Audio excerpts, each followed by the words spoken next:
Welcome to This Week in Money. I'm Jim Goddard.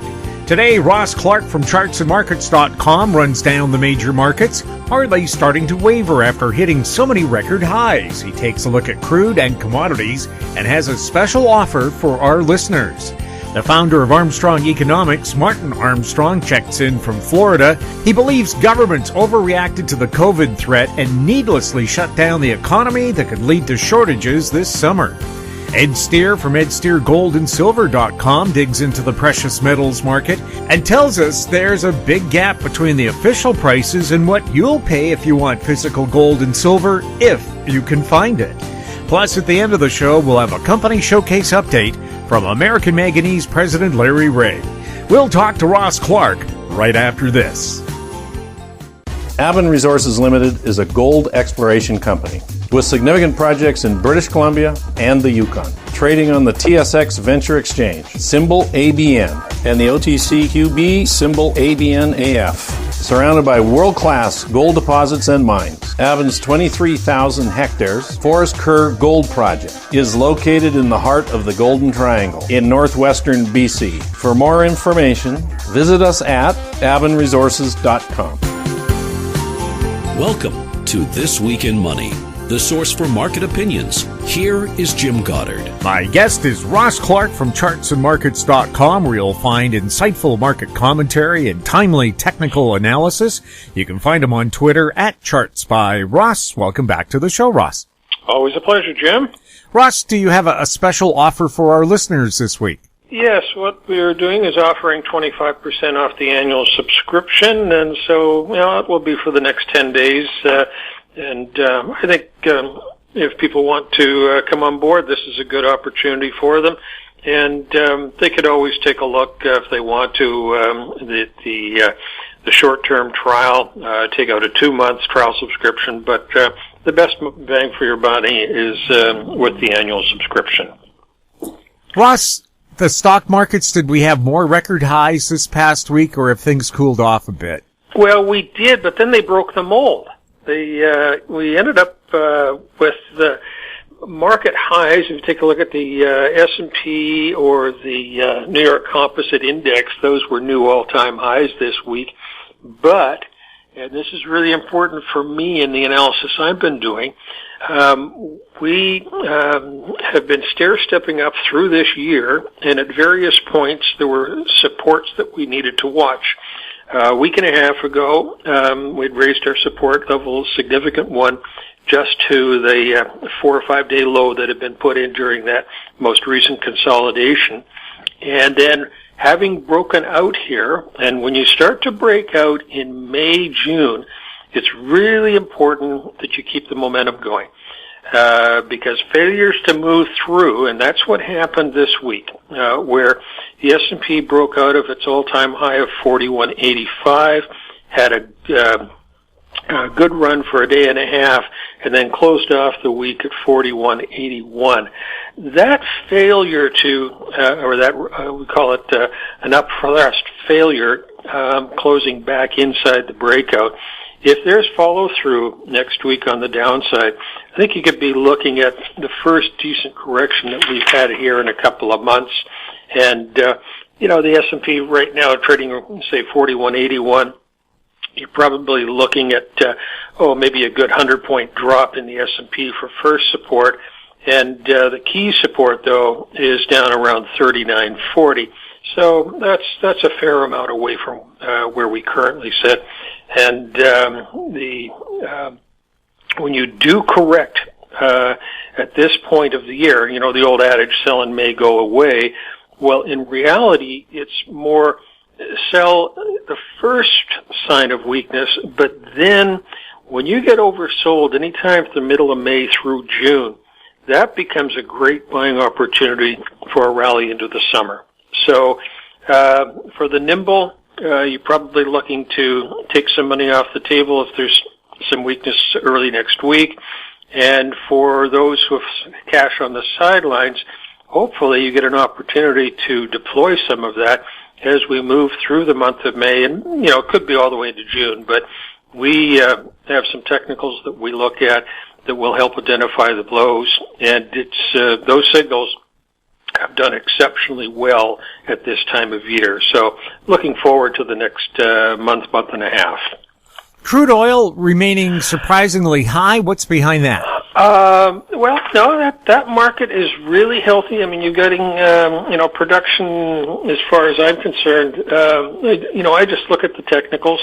This has been just an exceptionally steady, methodical rally since the middle of April last year. And that type of action, when you give back very little during those rallies, the good solid bull markets will have a consolidation around the 10th to 11th month, but not give back very much. Usually they just come back and test an intermediate term moving average. This time, we basically just went sideways at the $58 to $63 level, and we're now 12 and a half months since the market bottomed. These rallies will typically then take us out so that the total move will be somewhere between 15 and 18 months. So I think this thing could continue to stair-step higher, not at a big pace, but enough that it'll be a very nice move.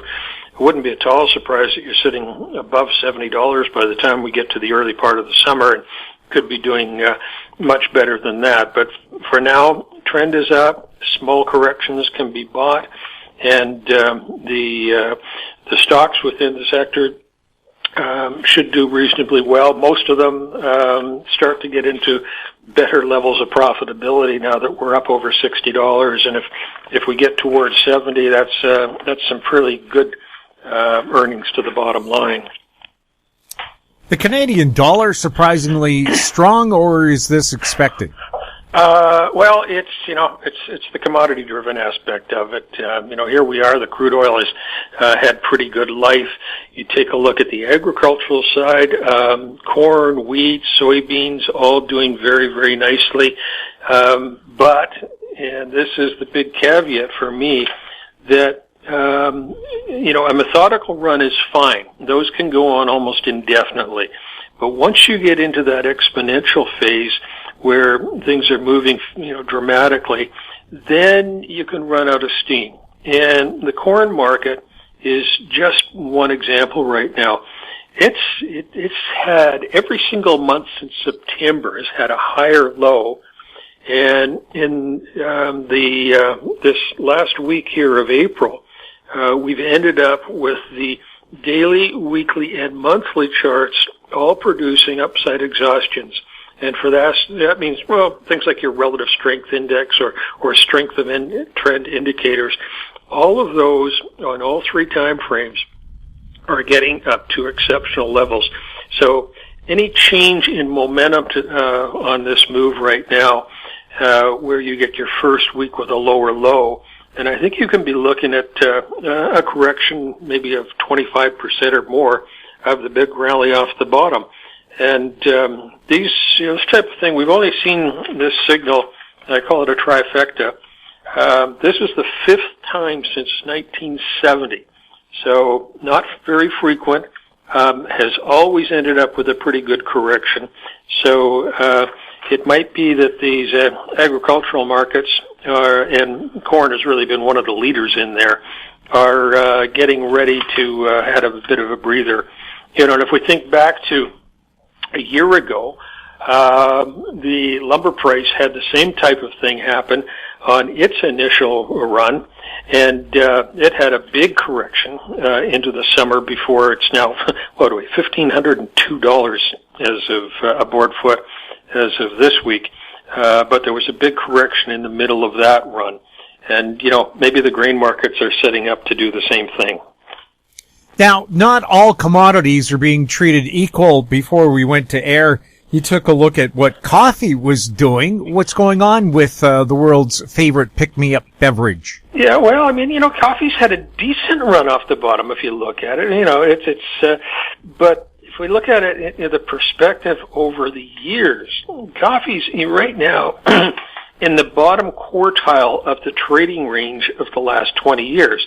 Unlike so many of these other commodities that are in not just the top quartile, but they're making all-time highs.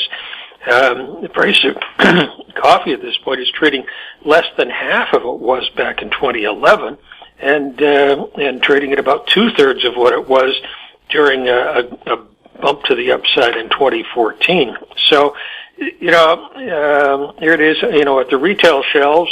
I don't think anybody's getting bargains in coffee these days. So somebody in between is making some pretty decent money.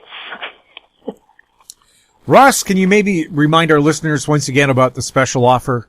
Yeah, it's 25% off on the annual subscription, and you can find that on the website at chartsandmarkets.com. Ross, thank you so much for being on This Week in Money. Good to be with you, Jim. My guest has been Ross Clark from chartsandmarkets.com. You can find him on Twitter at ChartsByRoss. Coming up, Martin Armstrong, next on This Week in Money. Always consult your investment professional before making any investment decision.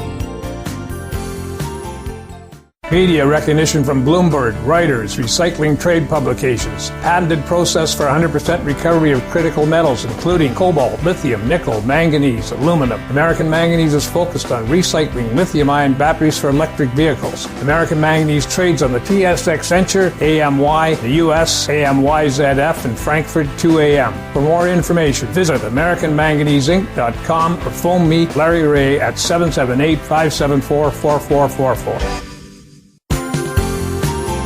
This Week in Money is archived online at talkdigitalnetwork.com. Welcome back. My guest is Martin Armstrong. He's the founder of Armstrong Economics, available online at armstrongeconomics.com. He's speaking to us from beautiful Florida.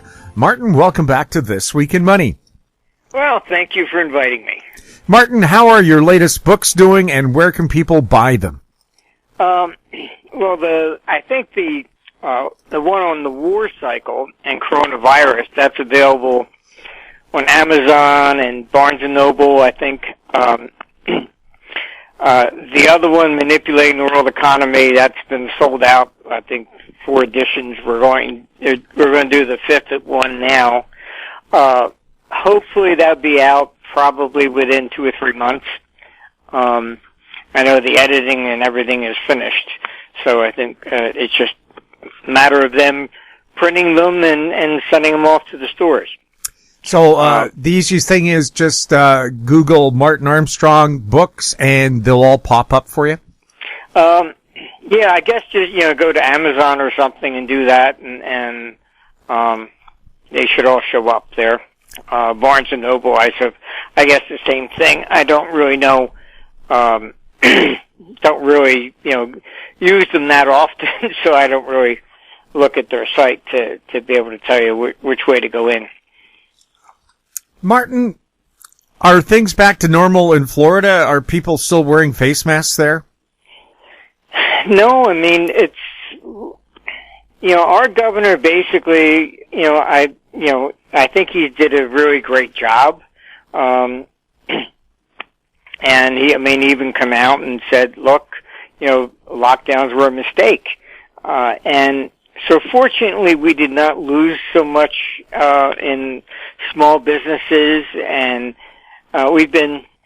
we were locked down, I think, basically, or just stay at home type thing, for like about 40 days, and that was about it. So, you see small businesses with signs, thank you, Governor, whatever. And people are flocking down here, so traffic's a little bit, I would say double what it was last year. But you can Google and Washington Post, and they even did an article on the Spanish flu from, 1918, and all the studies, including ones that Fauci even subscribed to. It said masks were quote-unquote useless. And so you can even Google and find that when this thing started, he said masks don't do anything. They just maybe make you feel better or whatever, but he says they don't do anything.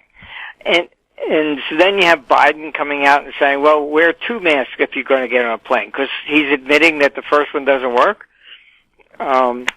This is the problem with politics. Once they made a statement, masks and this and that, you can prove them absolutely wrong. And it doesn't matter because as a politician, they can't ever admit that they made a mistake. That's why a lot of people were very surprised and supportive of the governor here, DeSantis in Florida. And, there are people that are trying to say that they should really convince Trump not to run in 2024, and they really want to groom him to be the president, for at least admitting that, the lockdowns were a mistake. And when you look at it, statistically, Florida has been really a safe haven here in the United States. And the COVID rate is no different than states that lock down. So it's absurd. Yeah, well, some of the rules we have here in British Columbia right now, they have only outdoor service. You're not allowed to eat inside at a pub. If the pub has a full kitchen, they can serve you, they can remain open outdoors. But if they don't have a full service kitchen, they're closed. I don't understand how a big meal protects you from anything. I don't know. I mean, all the studies have shown that, staying inside is the worst thing. You have the Marines that put out a study, and then they were, saying they had to withdraw it. They did, masks didn't work, social distancing didn't work, and quarantines didn't work. They still ended up getting COVID. And then everybody was upset that the U.S. military put out that study and demanded they withdraw it because it contradicts what they're doing. Wow, and if anybody would be disciplined about doing a study, you'd think it would be the military. Yeah, I mean, if you just look at all these studies from previous events, it's just nonsense. And the problem that a lot of people have is that this all started from a recommendation from the Imperial College in London. And, I looked, I was given the source code from someone there in the British establishment, basically, to review it, and it's a joke. I mean, this is like a child's game of SimCity. And even the instructions, it said you have to run it several times and then use the average. I said, what? I mean, it's a joke. It really is a joke. And this is the model that they use to justify shutting down the world economy. And its forecasts were completely wrong. And what are you going to do about it? I mean, the other model that also funded by Bill Gates was also completely wrong. So, I don't really understand, there's no incident of any government in 6,000 years of recorded history that has ever locked down society because of a virus. Yes, Hitler locked people down, but that was because of an invasion, okay? But other than that, there's been nobody that's ever locked down a country simply because of a virus. Who made Bill Gates the world expert on viruses? He can barely program a computer. Well, he didn't even write DOS. He basically bought it from somebody else. Look, being a programmer and watching Gates over the years, there was an old program called Netscape, which was starting, the first browser really for the internet, and Gates basically just kind of put them out of business. That's why they went after Microsoft for a monopoly. And the solution was that to prevent Microsoft from being broken up, Bill Gates had to resign. And that's why he ended up leaving, the board. But this is his character. And he's done the same thing that he did in Microsoft, making it like a monopoly to health. He is involved in absolutely every vaccine production and all the health organizations. He was the biggest contributor next to the United States for the who? He basically says, you're going to say this, and they do it. It's just outrageous. But this is the problem that we have, and people don't understand with these vaccines that he has championed complete immunity, but it's more than you can't sue them. Gavi, which he funds over there in Geneva, the police are not even allowed to walk into their building. That's the level of immunity that they have. They forget being just sued. The police aren't even allowed to investigate. The Dow has topped 34,000 points. How high do you think it can go? Well, we've come up to our first resistance target, which was at the 35 to 37 area. I think we may have another week left, but the market is getting tired on the upside, and you have to understand something about the Democrats. I mean, they keep pushing this Marxist idea all the time, and despite the fact that it doesn't work, they just keep doing the same thing because they figure that's the only way they can run to win. The S&L crisis before was created by them when they took control of Congress back then. And they said, all these people are making all this money on real estate, and they changed the amortization. And so what they ended up doing was creating a one-way market, then everybody wanted to sell and get out of real estate. Then the S&Ls, which they had regulated and said they were supposed to lend into real estate, then the S&Ls start failing, and then they blame the S&L directors and say, this is fraud. None of that would have happened if they didn't change the tax codes. And what they're doing this time is, again, dramatic. People don't realize, it's not a question of raising your taxes from 35% to 40% or something like that. What they're talking about is eliminating capital gains. Capital gains is to give you incentive to invest long term, okay, rather than just, buying and selling back and forth. So if you invest long term, the tax rate is 15%. If you buy and sell back and forth, it's 40%. So eliminating, the capital gains, again, this is just brain dead. If I'm an advisor, an accountant, and you've got, capital gains, you've had it in your, portfolio, you bought the stock market even 5 or 6 years ago, the advice has got to be you have to sell. If you don't sell this year, instead of paying 15%, you'll pay full value next year at 40%. So, I think the market will have to come down because of all this tax shenanigans that they're doing. And but this is the way, the problem that they always introduce, and I think that governments basically should not be allowed to do this at all. I've testified before, Congress, and they were asking me how come no American company got any of the contracts from China to build the Yellow River Dam. And I said, very simple. I said, you tax worldwide income. Germany does not. So Germany goes in, when it bids on a project, it's already 40% less.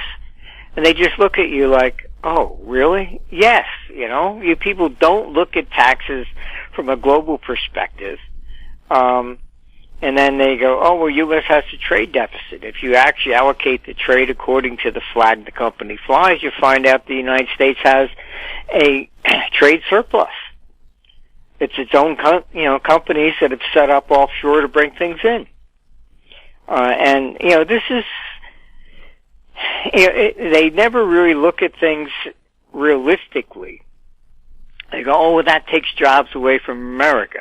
Well, on the other hand, if you bring it back and it costs twice as much to make it here, now you're taking away from the consumer to subsidize higher salaries.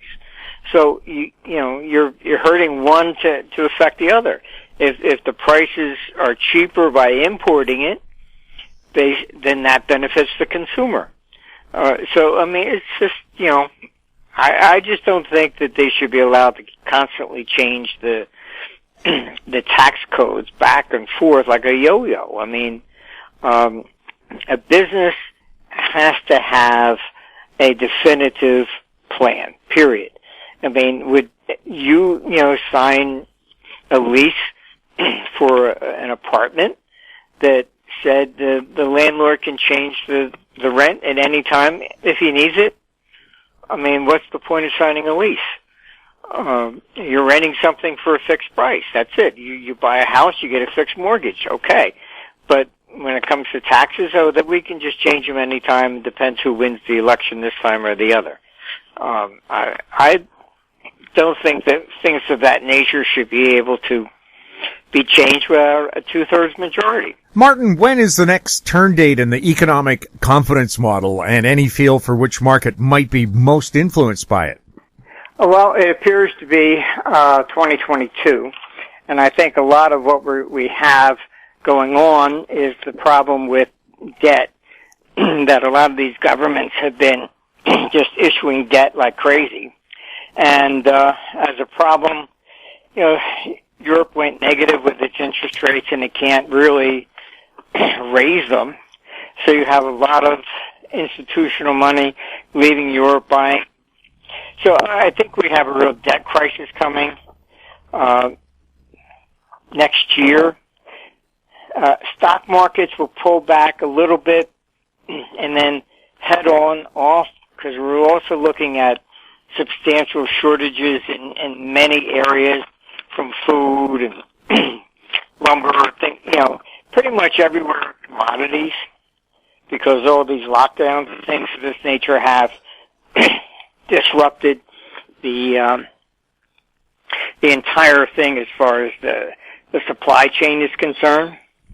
So I think that's really a serious issue, and so this creates a bit of a conflict. In the one hand, you have the dollar rising against other currencies as capital moves out, but at the same time, you have a decline in the purchasing power of the currencies because we're facing inflation. So we still see the inflation side going up into 2022, and then further off into 2024. We'll have more with Martin Armstrong when we return. Engineer Gold Mines is focused on the exploration and development of the historic high-grade Engineer Gold Mine situated 32 kilometers southwest of Atlin, British Columbia. Engineer Gold Mines is fully permitted for surface and underground exploration, with the drill program now underway. Engineer Gold Mines Limited trades on the TSX Venture Exchange, symbol EAU. For more information, please visit us at engineergoldmines.com. This Week in Money is archived online at talkdigitalnetwork.com. Welcome back. We're speaking with Martin Armstrong. Martin, with continued lockdowns, what do you see ahead for crude? Crude oil is actually going to still continue to rise in price, mainly because they are reducing really the capacity to produce, shutting down pipelines and things of this nature. I mean, even in Europe, the whole nonsense about this Crimea and demanding that Russia give it back. I mean, it was Russian to begin with. The people there are Russians. They speak Russian. They don't speak Ukrainian.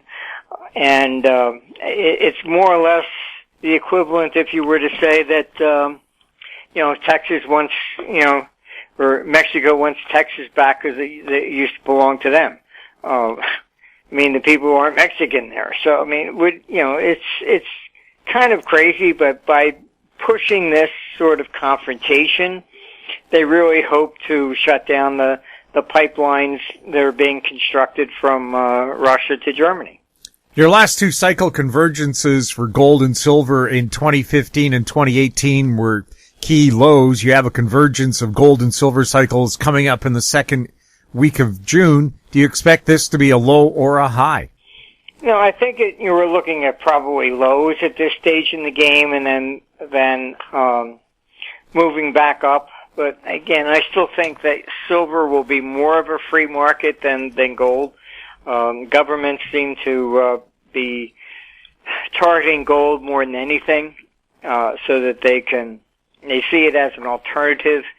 And this whole move towards digital currencies is really all about the elimination of paper money. I mean, because the quantity of paper money has increased, but the use of paper money in stores, etc., has declined. So effectively what's happening is that people are hoarding cash because they don't trust the future. What are drug dealers going to use if they ban paper money and it's all digital? They seem to be doing okay with even Bitcoin and things of this nature right now. So, I mean, that's why I think that they'll probably go after Bitcoin as well. And once they get their own official digital currencies up, they won't allow any competition. Do you have any price targets for gold and silver? Not till further out. But I think you're going to see, new record highs in gold, but we're probably looking off into 2024 area. If all the major currencies hyperinflate at the same time, would it matter? Well, it's not really hyperinflation. Hyperinflation is not, it's a misnomer that it's created by simply printing money. That's not it. The key is that they simply just no longer trust the government. That's the real key. And that's what we're starting to see. That's why inflation's starting to rise again. As long as people think that it's going to cost the same or cheaper next year, then why buy now? They go out and they start spending money when they think it's going to be, cheaper today than it will be tomorrow. And that's what you're starting to see. The hyperinflation idea of Germany, etc., you really have to look at the facts. Most of what they put out there is nonsense and propaganda. And they want to say, oh, it's just printing of the money. That's not true. If you look at December 1922, the government didn't have money, so what did it do? It did effectively a forced loan. It took 10% of everybody's assets. When they did that, they issued these bonds, which they eventually defaulted on. That is the straw that broke the camel's back. The hyperinflation then comes the next year into 1923. Now, when the government confiscated 10% of everybody's wealth, would you leave your money in the bank again? This is when people started hoarding other currencies, anything tangible, whatever they could do, and got rid of cash. So that's what, when you didn't have the money in the banks, etc., then the government had to keep printing more and more money to cover its own expenses. That's the hyperinflation. But it was kicked off by December 1922 when they did a forced loan. And that's not out of the question. I mean, governments are desperate at this stage in the game. I mean, they're spending money like a drunken sailor, and then they go, well, we got to pay for it, so let's raise taxes on the people that actually produce the economy. I mean, you go raising taxes like 70% or something like that. I'm not going to work. Why should I work? It doesn't, it makes no sense. Could cryptos be the new tulips? It seems to be, but I mean, you have to be careful here. I mean, the problem, I've been in meetings and have discussed, the cryptocurrencies over the years with people behind. This is basically to get people thinking that a digital currency is somehow better than paper. It's been a propaganda move all along. And so people think, oh, crypto is better than paper money. And that's to get the mindset of people ready and involved in that, so that that's what they're going to do. Then when they say, okay, fine, your paper money all expires within a year, so turn it in or it's not going to be worth anything. So you turn it in and then you're going to get the cryptocurrency. But I mean, China's already experimenting with currency with an expiration date. That's to prevent hoarding. Are we experiencing a socialist revolution? Well, yes. I mean, this is a revolution in the sense that the socialistic ideas are falling apart. And so they get desperate at this stage in the game. And what I mean by it's socialism that's collapsing and not capitalism is that the socialism is basically all your pensions, things of this nature. And I say politicians should never be allowed to fool around with the economy, ever.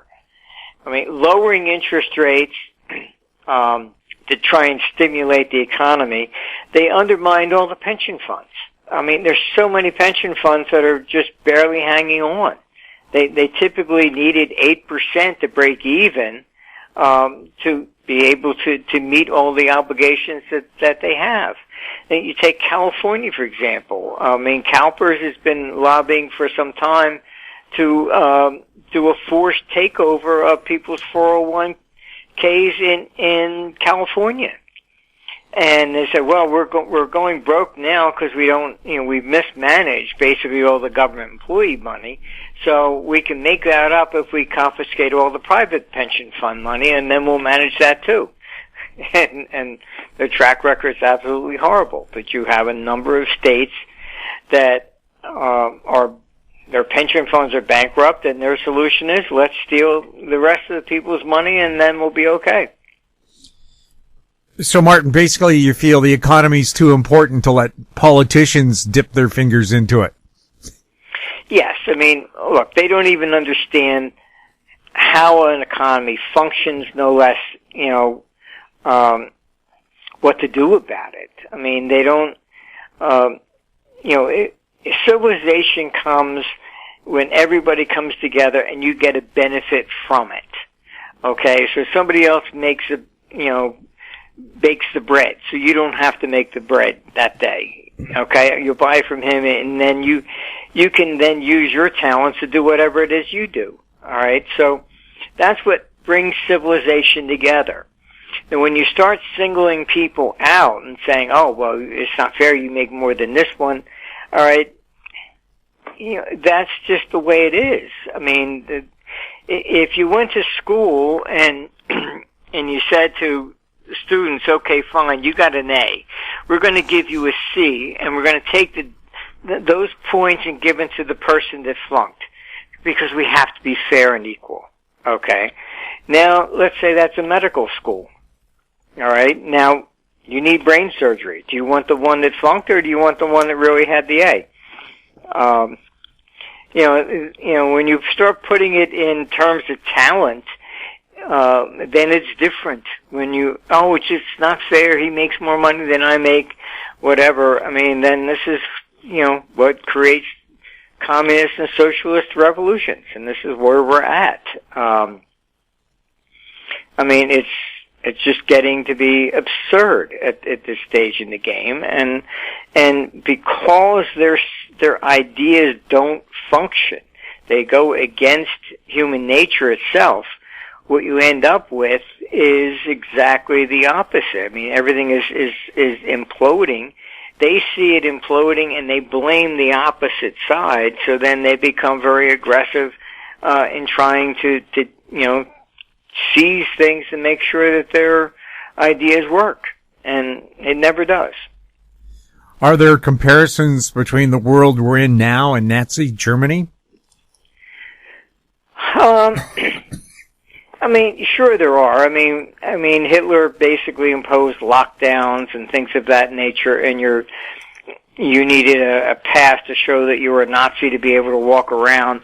And they're doing it that way with, like, vaccines. If you're, you got Boris Johnson in London trying to, impose COVID passports.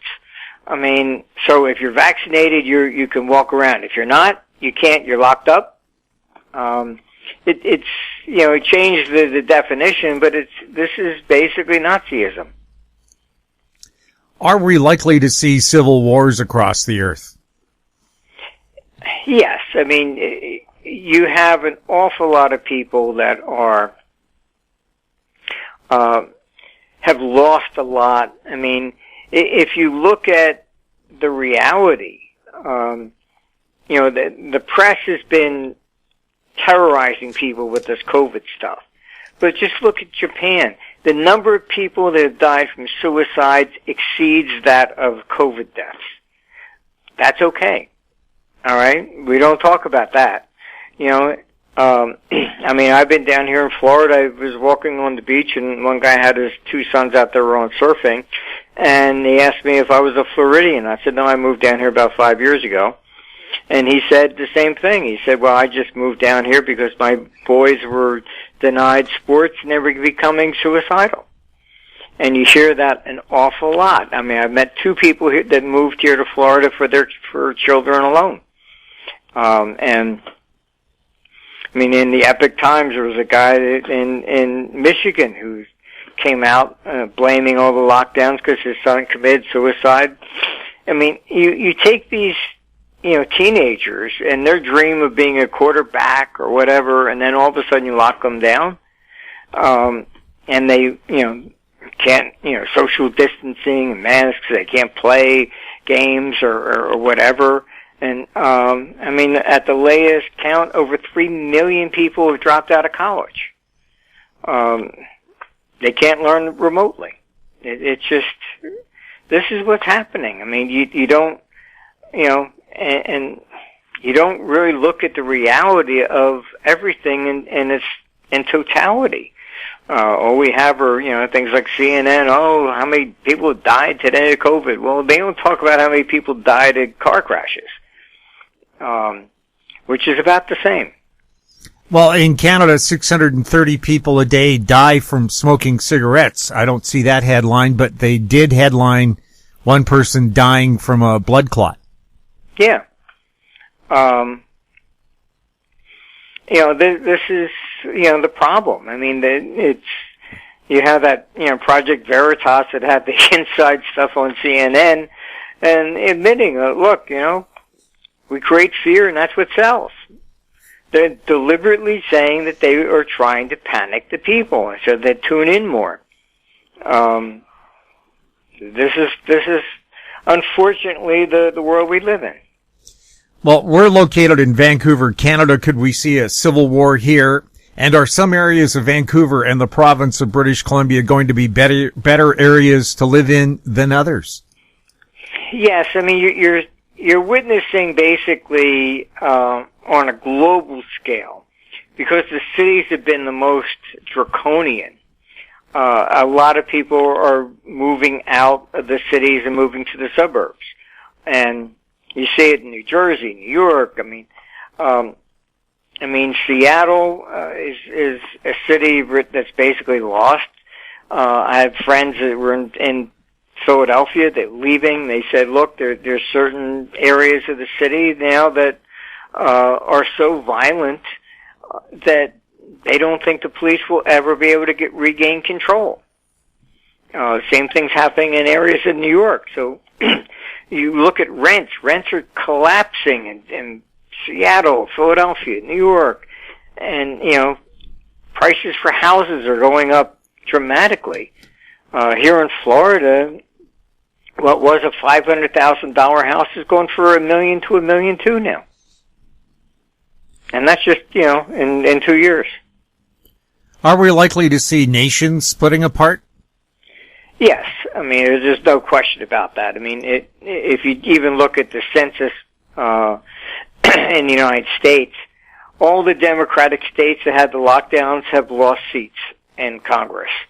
And where did the people migrate to? Was all the Republican states. So, it's turning into basically a confrontation between the left and the right, and this is it's throughout Europe. It's everywhere, and unfortunately, the more people are leaving, they get even more draconian. What is the Biden show? Look,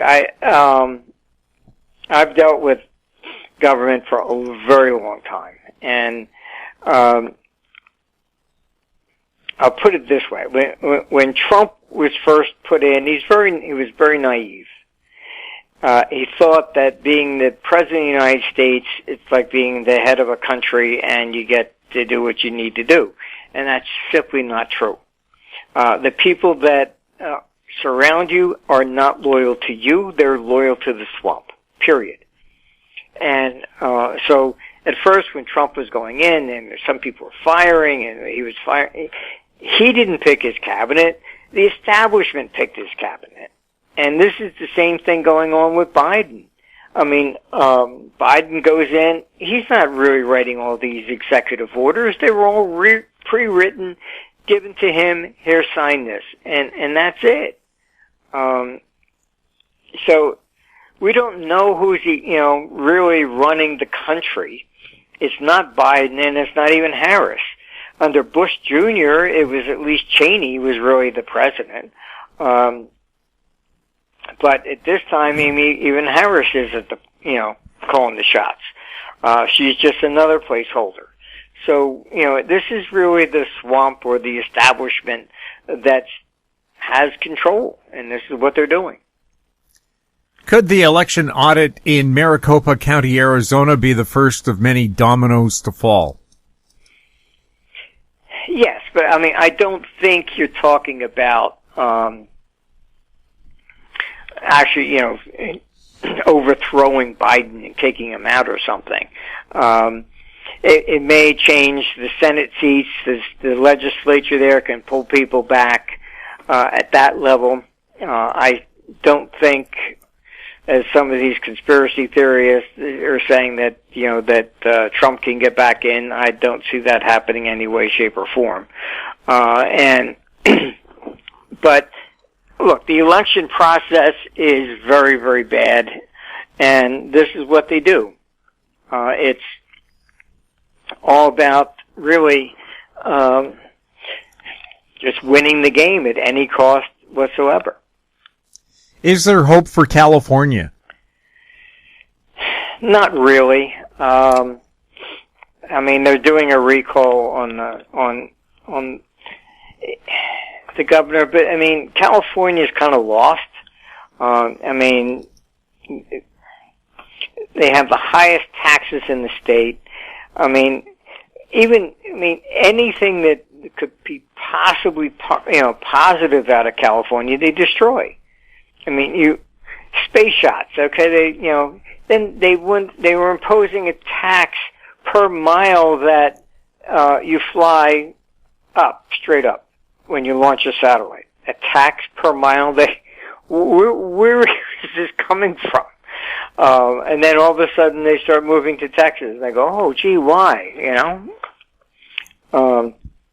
You have Elon Musk moving. They're more, they've lost more people, high net worth, hedge funds leaving New York City. Goldman Sachs moved to, down here to Boca Raton. They keep their head office up there and say, oh, it's only the hedge fund, division, which is the one that makes all the money. But you move to Texas, you move to Florida, you don't have a state income tax. In California, it was 13.5% and rising. So it's just absurd. Could we be witnessing the beginnings of a mass extinction event? No. Even that's a fallacy.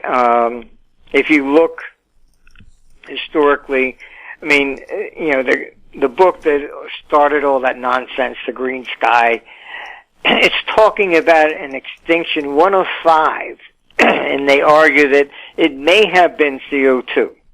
Okay? And you're talking about hundreds of millions of years ago. There's no evidence of this nonsense. Rome, you can find writings from, at that point in time, the first Clean Air Act was passed in 535 AD. All right, so I mean, they still created smog and CO2, etc., because they were burning wood. So it doesn't have to be just crude oil. Just staying warm, burning wood fires is great CO2. I mean, so this has been a cycle all along, and unfortunately, we're headed more into global cooling, which they don't want to talk about. And when it gets too cold, then they go, oh, well, that's also the global warming. And it's just not true. We're headed into a global decline, which is basically, looks like from a cooling perspective, a solar minimum, which will probably bottom out around 2050 and then turn back up again. Your thoughts on this quote: if you accept a vaccine from a known eugenicist who wants to depopulate the world, your brainwashing is complete. Well, I am not a real proponent of the vaccines, but I don't trust them. They're not, they haven't been fully vetted. And what I find ironic is you have the left who hate billionaires and big corporates and all the rest of the stuff, but when it comes to vaccines, they trust Bill Gates and all those big corporates. Seems to be more or less a very hypocritical position. I mean, I don't trust any corporation that has 100% immunity. Then let's give it to General Motors. You put your key in your car and it blows up and your family's dead. Oh, sorry, that's on you, not on us. I mean, that's absurd. Good versus evil, which one's winning? Well, it's always an ongoing battle, and evil is giving it a good shot right now. Klaus Schwab, your thoughts on him, and who is he? He's basically another guy who's just really an economist enamored with Karl Marx, and if you just look at his videos and stuff, he thinks the lockdowns are fantastic. He doesn't believe in democracy. Democracy is, to them, is a problem. Even the FT, you can go to our site, we published a piece that the FT put out when Trump won. It shook Davos. Oh my God, populism can actually overthrow us. We can't allow that. So they don't believe that people should have the right to vote. They really don't. And if you look at Europe, the way they have structured Europe, you vote for a parliament, that's fine, but the parliament has no power to overrule the commission. The commission's all appointed. The head of the EU is appointed. None of them who have any power do they ever run for election. And that's what they want to impose on the rest of us. Bill Gates, your thoughts? Look, I think that he's basically someone that is highly dangerous, and I think that his tactics of creating a monopoly with Microsoft. He just turned around and used it in the health industry. I mean, I wouldn't, personally, I wouldn't trust anything that the guy does. When he does all these interviews or whatever, you don't see him with a mask. And also, it defies all the studies. Like I say, I mean, even Fauci had to agree initially that all the studies from the Spanish flu of 1918, which had a death ratio of 3% of the population, this COVID stuff, the death rate is 0.028%. That's it. It's nothing worse than like the Hong Kong flu of the 60s. They didn't shut down the economy at that time, and they had Woodstock in the middle of it. Justin Trudeau, your thoughts on him? Again, I think a very dangerous person. I would not be thrilled to even shake his hand, honestly. What are the penalties for crimes against humanity, and whose job is it to investigate them? Well, they would think it's The Hague, but, the United States doesn't honor it. So any American that would be charged with crimes against humanity, they would never extradite. It's all a joke. I know a lot of people are talking about Nuremberg. I mean, they were principles that they used to go after the Nazis at that point in time, but they don't apply as an international law that anybody could be charged with. Does real estate look like it's in a bubble or a hyper-inflated boom? It's still going to rise a bit, but you're talking about a shift, okay? So you're looking at rents and commercial properties declining, cities declining, suburbs rising. So it's people that are fleeing these cities that have just become really, really draconian.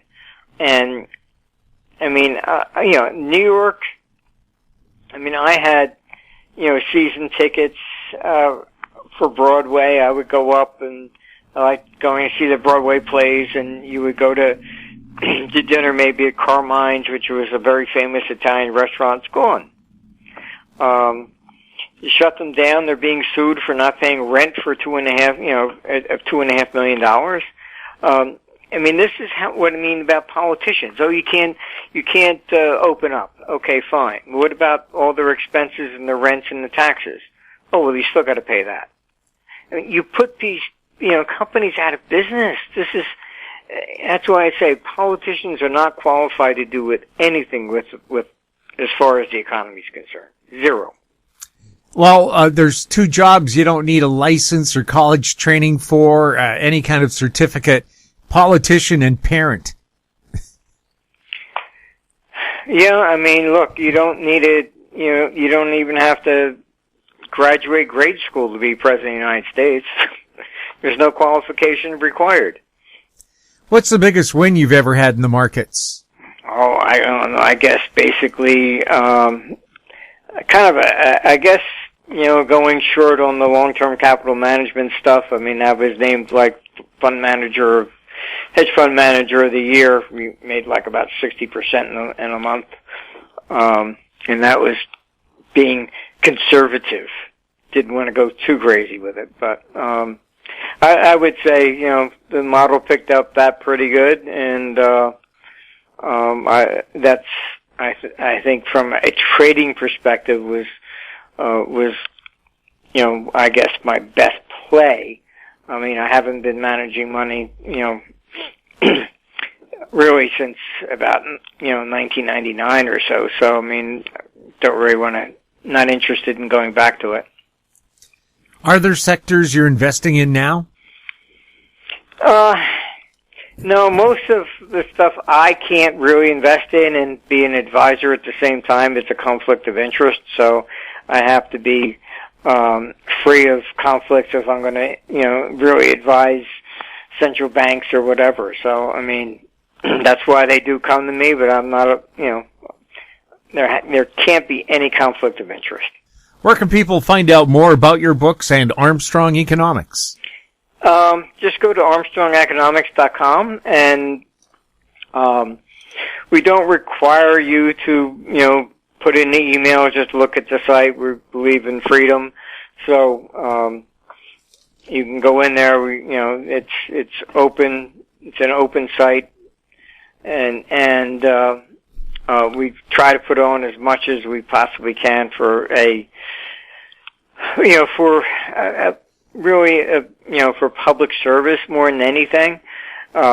We have our own, you can go on and you can see that we have our sites for Socrates, which you do pay to get into. But that's where the computer writes, basically it does all its own forecasting. It writes itself over 1,000 reports on instruments all around the world every day. So we cover just about every country imaginable, from India, Rhodesia, you name it, it's there. Martin, thank you so much for being on This Week in Money. Well, thank you for inviting me. It's always a pleasure. My guest has been Martin Armstrong, founder of Armstrong Economics, online at armstrongeconomics.com. He was speaking to us from Florida. Coming up, Ed Steer next on This Week in Money. Don't miss out. Stay informed. Receive the HowStreet.com weekly recap with thought-provoking podcasts, radio, and articles delivered to your inbox. Sign up for the HowStreet.com weekly recap on our homepage at HowStreet.com. This Week in Money is archived online at TalkDigitalNetwork.com. Welcome back. My guest is Ed Steer, founder of Ed Steer's Gold and Silver Digest, online at edsteergoldsilver.com. He's speaking to us from Merritt, British Columbia. Ed, welcome back to This Week in Money. Well, good afternoon to you, Jim, and to all your listeners. Ed, what are you seeing in the latest commitment of trader reports for gold and silver? Well, it just came out an hour ago, and there were changes, but they were minor. There was a slight increase in the commercial net short position in silver, and that's mainly because silver broke above its 50-day moving average during the reporting week. And there was a slight improvement in the commercial net short position in gold. So I wasn't expecting big changes, and there weren't any. And of course, since the cutoff, which was Tuesday at the COMEX close in New York, we've had price declines almost every day since then, especially the last one on Thursday, where they really hammered things. So I'm expecting right now that any negative developments have all been negated since then, and things are looking good for the next COT report.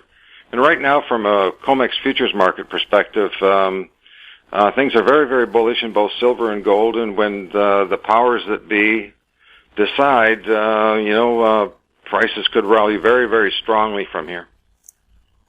How are the seasonalities looking for gold and silver?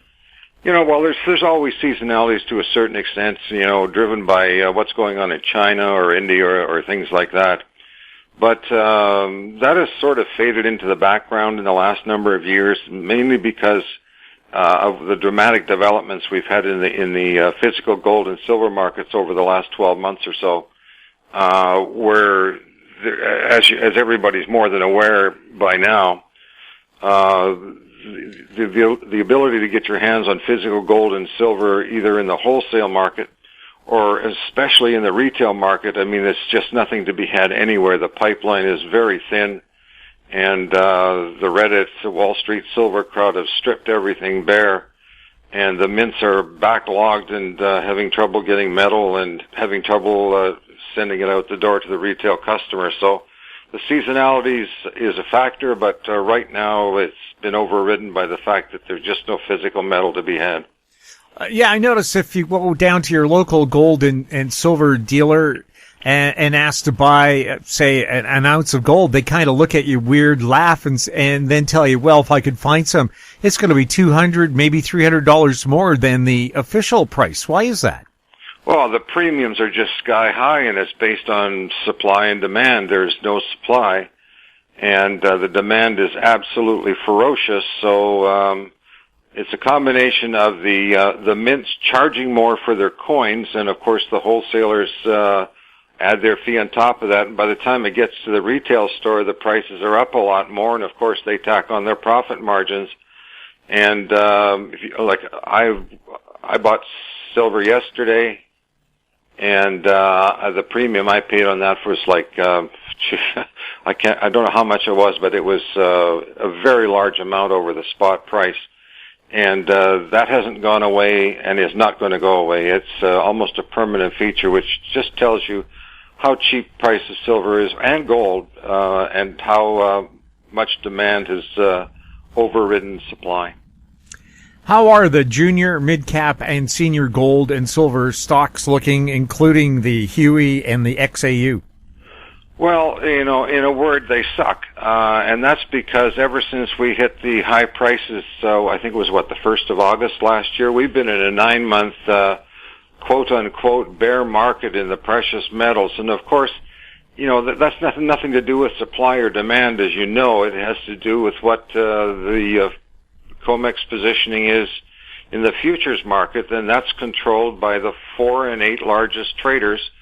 And between those 8 traders, they control over 50% of the COMEX futures market, and they can set the price at whatever they want, and that's what they've been doing. And that's despite, like I said, supply, demand, inflation, interest rates.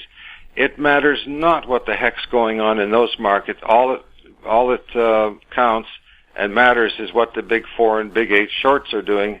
And right now they control everything, and because they've been steadily edging the prices lower over the last 9 months or so, the precious metals equities markets have suffered. And I don't care whether they're juniors, mid-caps, or the seniors.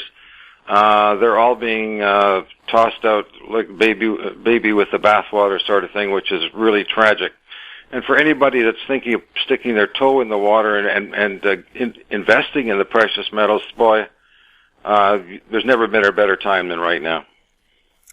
Overall, are you bullish on gold and silver as we approach summer?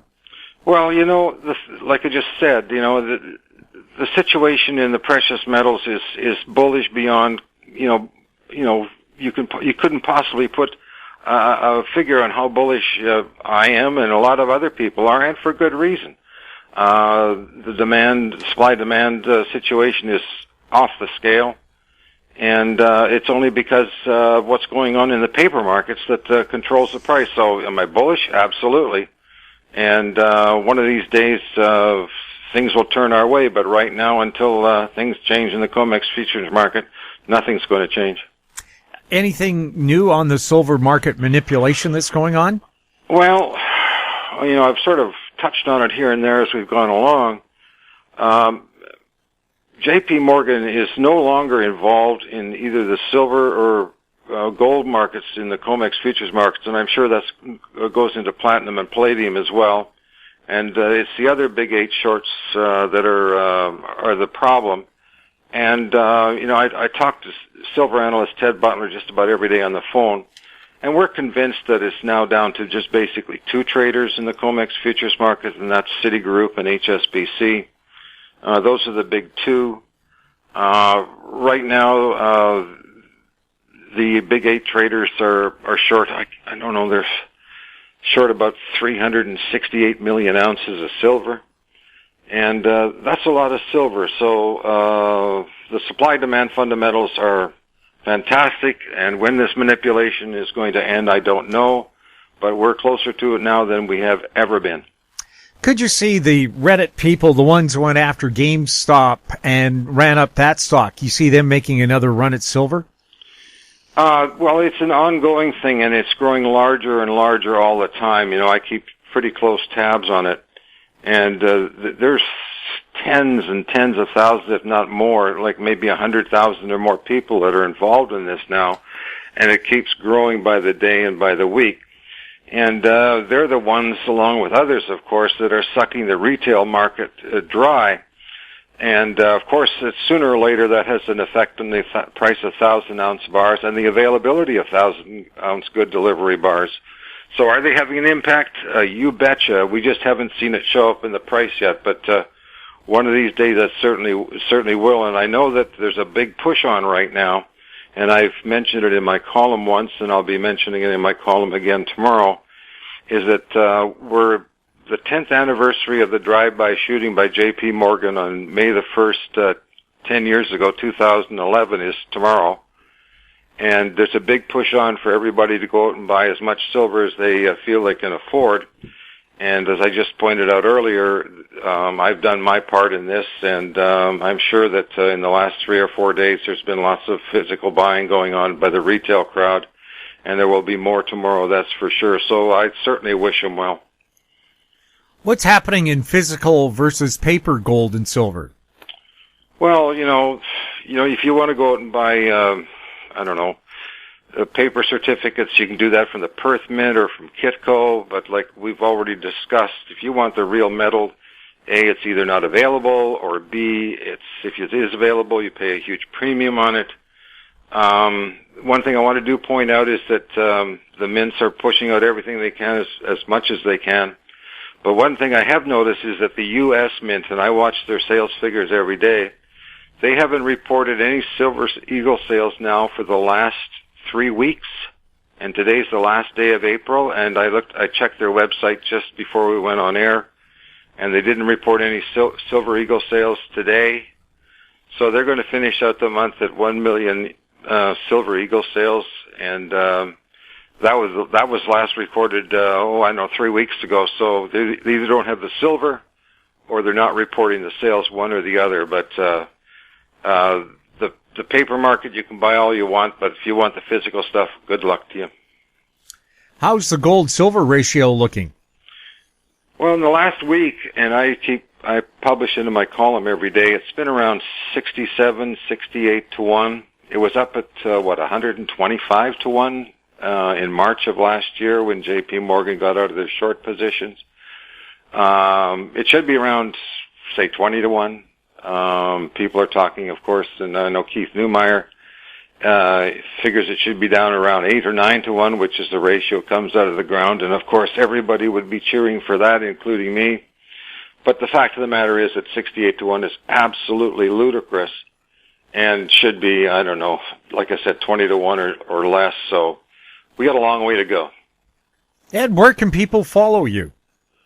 Well, you can just Google my name, Ed Steer, S-T-E-E-R, Ed Steer Gold and Silver, and my website will pop up. I have a sample column there, which people are free to read, and if they like the content, they're more than willing.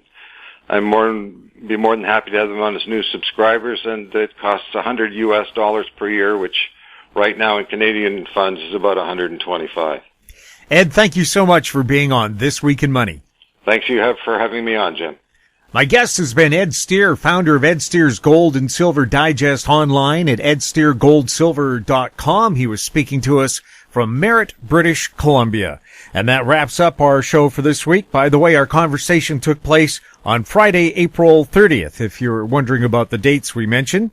We'd like to thank our guests, Ross Clark, Martin Armstrong, Ed Steer, and thank you for listening. If you have any questions for the show or our guests, you can send them to info@howstreet.com. Now stand by for a company showcase update from American Manganese CEO and President Larry Reaugh. I'm Jim Goddard. We'll be back next week with more This Week in Money. Comments made on This Week in Money are an expression of opinion only and should not be construed in any manner whatsoever as recommendations to buy or sell any financial instrument at any time. Archived online at talkdigitalnetwork.com. This Week in Money is a production of Howe Street Media Incorporated. Executive producer is Tom Allen. Welcome to Company Showcase, an advertising feature on HoweStreet.com. I'm Jim Goddard. I'm speaking with Larry Reaugh, CEO and President of American Manganese. Welcome back to the show, Larry. Jim, great to be on it. Larry, did you have a news release this week? Yes, we did, and it was to do with an advancement in our work with the recycling pilot plant, and as usual, I was asked by a lot of my shareholders that are used to the pattern not to put a release out because the stock would go down. It was going up for 5 days, and then I put the release out, and stock predictably went down. But when you got news, you got to put it out. And but that's only temporary as far as I'm concerned. We're getting close to the end of our pilot plant work, I hope, and we can move on with the other aspects like the design and estimates of the new plant, developing the new flow sheet, et cetera, et cetera. Now, I'm in a hurry today, so I won't be too long on anything because they're replacing the windows, and 50% of our office is windows. And so if you hear a little banging going on in the background, that's down on the street level, and there's nothing I can do about that. But right now, we've stopped the work. I got them to stop the work so we could do this podcast. And, of course, my favorite subject is, as I touched on it in the releasing the press release, is the predator activity. Now, it's reduced in on the U.S. OTC exchange. I think they got their BBO Act, and so now it's basically all happening on the TSX exchange, where there is absolutely no reporting of short positions. So here we are, still in the same grind, but if you start looking at the world news, like I've attached an article on Korea, where they have banned shorting, and the stock market doubled in a year.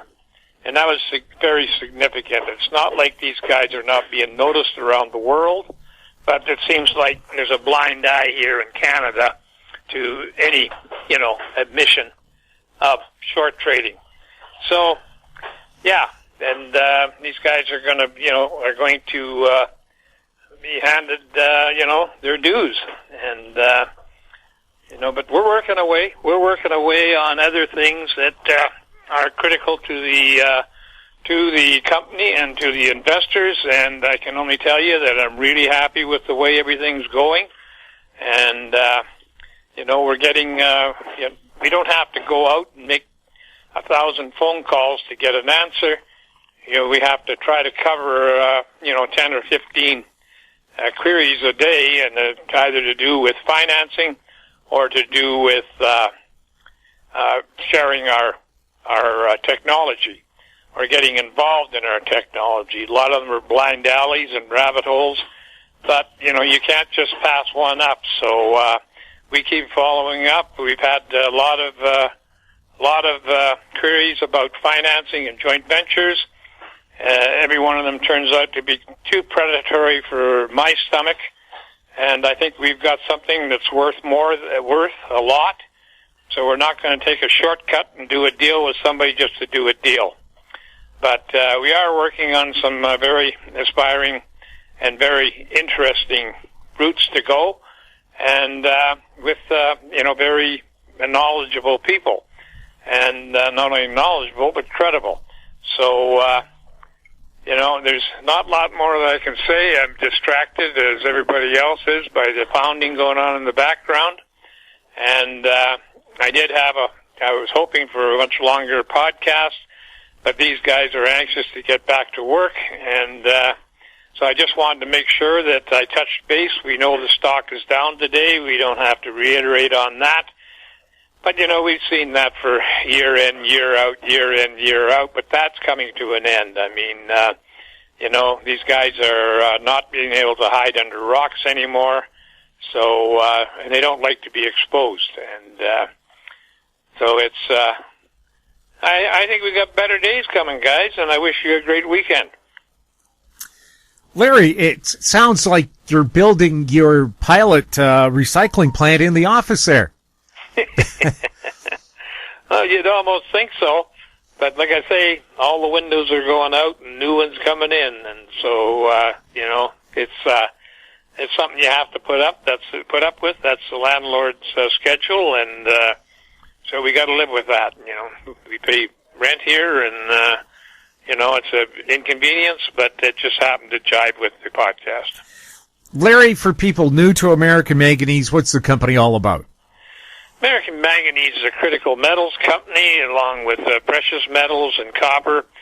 And we have got involved in manganese when we realized just how critical it was.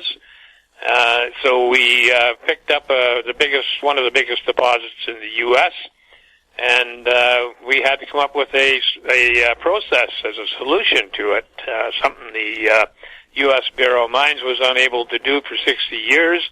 But with changing technology and everything and different set of eyes being Cametco's, we did break that. We did complete that. We're doing work for the DLA on that process right now.